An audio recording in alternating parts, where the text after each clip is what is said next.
It is Domestic Violence Awareness Month, and communities all across the area are advocating for victims and survivors. In Sumter, there's a candlelight vigil to honor people who lost their lives to domestic violence. News 19 Sam Perez tells us more.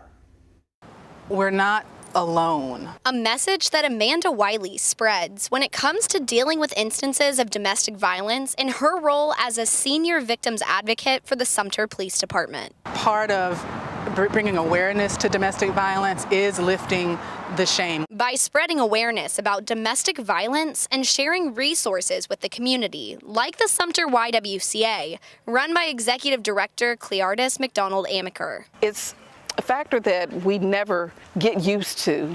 You know, to lose a community member is losing a branch. The Sumter YWCA is honoring those South Carolinians who lost their lives to domestic violence recently at a candlelight vigil. And the sad factor is it does not have a specific gender. It does not have a specific socioeconomic. It's just individuals who have been impacted by power and control. So what we do is bring to light a lot of those factors so that people know the resources before they even need them. This year's theme is Community Response 365. Because we know as advocates that it does not just happen in October. There's somebody being impacted 365 days of each year. I think that it is not something that we can just do 1 month out of the year.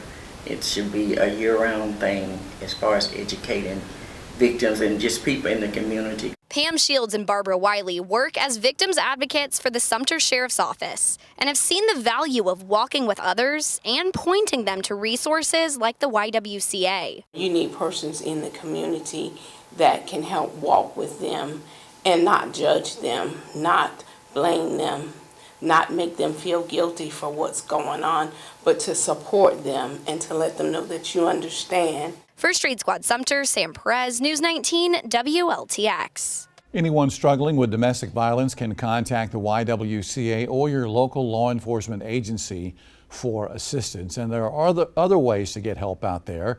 The National Domestic Violence Hotline, it's available 24/7. The phone number's on your screen there. You can also text to get help. You can text the word START to 88788. There's also a live chat available on the website, thehotline.org. The service is free and completely confidential.